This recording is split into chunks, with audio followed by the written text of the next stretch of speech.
ওই দুই চোখে? মুগ্ধতা, নেশা, মায়া নাকি ভালোবাসা? গম্ভীর পুরুষালী কণ্ঠে চমকে উঠল তে।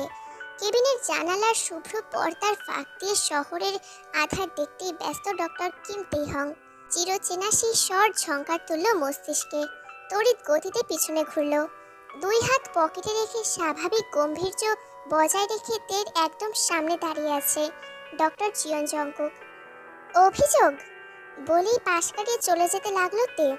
রাস্তা আটকে দাঁড়ালো জংকুক। গম্ভীর দৃষ্টি সরাসরি তের চোখে ফেলে। হেয়ালি করে বলে, অভিমান। আপনার চোখে যে অভিযোগ মানায় না। চশমার ওপারে দু চোখের অন্তর্ভেদী দৃষ্টিতে চোখ মেলাতে পারল না তে। অন্তরে ঝড়ের পূর্বাভাস হানা দেয়। অভিমানদের উড়িয়ে নিয়ে যেতে চাই। চটপট দৃষ্টি সরিয়ে নিচে রাখলো। মুচকি হাসল জংকুক। কঠিন স্বরে বলল, আমার চোখের দিকে তাকান মিস। অনমনীয় দৃষ্টির সামনে চোখ তুলে তাকাতে পারল না তে। ঠোঁট জোড়াও নড়ল না। ছোট্ট একটা নিঃশ্বাস বেরিয়ে এলো। কয়েক সেকেন্ড নাকি কয়েক মিনিট।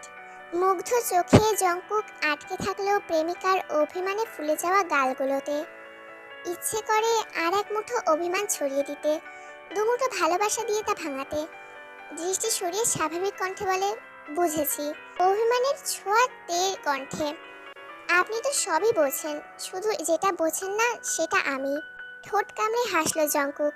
আস্তে আস্তে বলল, আপনি আমাকে কতটা ভালোবাসেন? বড়ই বেমানান শব্দটা। তের অভিমানের পাল্লাটা বোধহয় আরেকটু ভারী হলো। জংকুক তো এটাই চেয়েছিল। অভিমানের যত্ন করে অভিমান ভাঙানোর ডক্টর সাহেবের চেয়ে ভীষণ প্রিয়। ডান হাত বাড়িয়ে তের বাম গালটা আঁকড়ে ধরে জংকুক।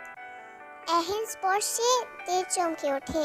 ভুরু নাচিয়ে চোখের ইশারায় আসতে বলে জংকুক কেবিনে। করিডোর ছাড়িয়ে যায়, থামে পার্কিং এরিয়ায়। শখে ফেরারিতে তেকে নিয়ে বেরিয়ে পড়ে। রাতের ব্যস্ত রাস্তায় আলোর আধারে মায়াজাল ছিন্ন করে এগিয়ে চলেছে কোনো এক অচিনপুরে। গাড়ির বাতি নেভানো, তবে জ্বলন্ত গাড়ি আর ল্যাম্পপোস্টের হলদেটে আলোয় ঝিকিমিকে উঠেছে যেন। এই জানালার কাচ নামিয়ে মুগ্ধ চোখে দেখছে রাতের শহর, ছুটন্ত গাড়ির বহন।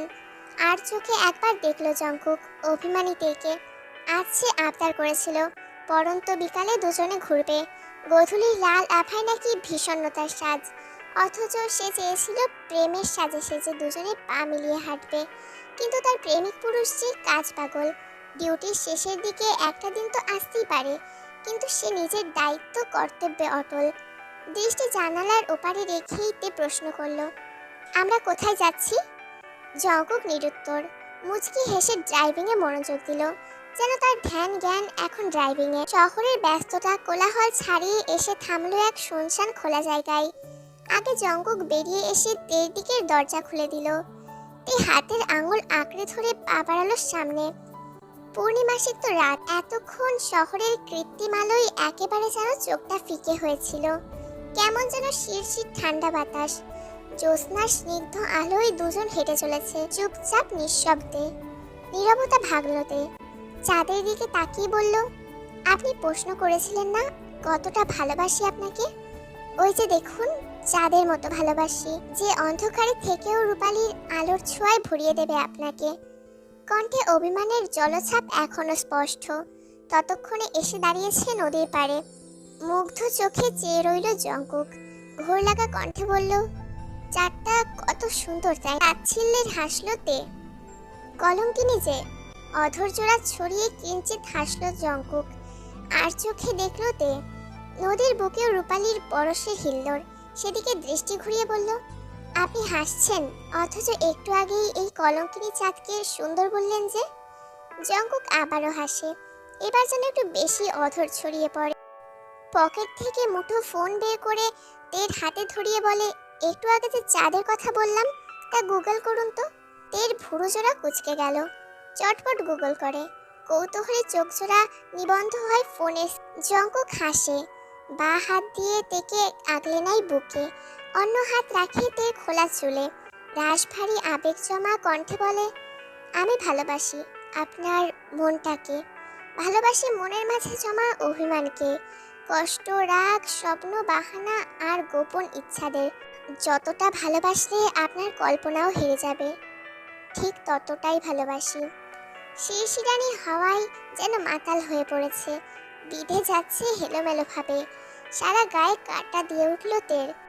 অভিমানের পারদ শূন্যে নামিয়ে নিজের মন প্রাণ নিঃশ্বাস সব কিছু প্রেমিক পুরুষের কাছে সমর্পণ করে চোখ বন্ধ করে ফেলল। আঁকড়ে ধরল জঙ্কুকের শরীরটাকে, লেপ্টে রইল প্রশস্ত বুকে। প্রসন্ন হাসে জঙ্কুক, স্থির দৃষ্টিতে তাকিয়ে রইল তের দিকে। চোখে খেলে যাচ্ছে ভালোবাসার অঙ্গীকার, একের পর এক অনুভূতি। জঙ্কুকের আঙুলগুলো আলতো ছুঁয়ে গেল তের কপালে ছড়িয়ে থাকা চুলগুলো, নরম গাল, কানের পাশ। বাইরের ঠান্ডা হাওয়া যেন তের শিরদাঁড়া দিয়ে দ্রুত গতিতে বয়ে গেল। ঝট করে জঙ্কুককে ছেড়ে পেছনে ঘুরে দাঁড়ালো সে। কেমন যেন হাঁসফাঁস করছে। সময়টা যদি এইখানেই থেমে যেত, চাঁদনি রাতে নদীর ধারে চঞ্চল হাওয়া, এর থেকে আর কি সুন্দর কিছু আছে? পিছন থেকে তেকে আলতোভাবে জড়িয়ে ধরে জঙ্কুক, কাঁধের কাছে মুখটা এনে কানের কাছে ঠোঁট জোড়া নিয়ে ফিসফিস করে বলে, আপনি। শরীরে গরম রক্ত যেন এক ছুটে কান দিয়ে বেরোতে চাইল। লজ্জারা লুটিয়ে পড়ল চোখে মুখে, কুকড়ে গেল তে। পিঠ দিয়ে ঠেকলো টান টান পুরুষালী বুকে। নিঃশব্দে শুষে নিল প্রতিটা অনুভূতি। প্রেমিকের হৃদয়যন্ত্রের স্পন্দন, প্রকৃতির স্নিগ্ধ রূপ। হুট করেই তেকে ঘুরিয়ে মুখোমুখি দাঁড় করালো জঙ্কুক। মিঠে আলোতে স্পষ্ট চশমার কাঁচ ফুঁড়ে সম্মোহিনী দৃষ্টি। তের বুকের বাম পাশটা আচমকা ধক করে উঠল। দু হাতে তের মায়াবী মুখটা নিয়ে কপালে ঠোঁটের গম্ভীর আদুরে স্পর্শ আঁকল জঙ্কুক। শিহরণ বয়ে গেল তের সর্বাঙ্গে, পরম আবেশে চোখ বুজল।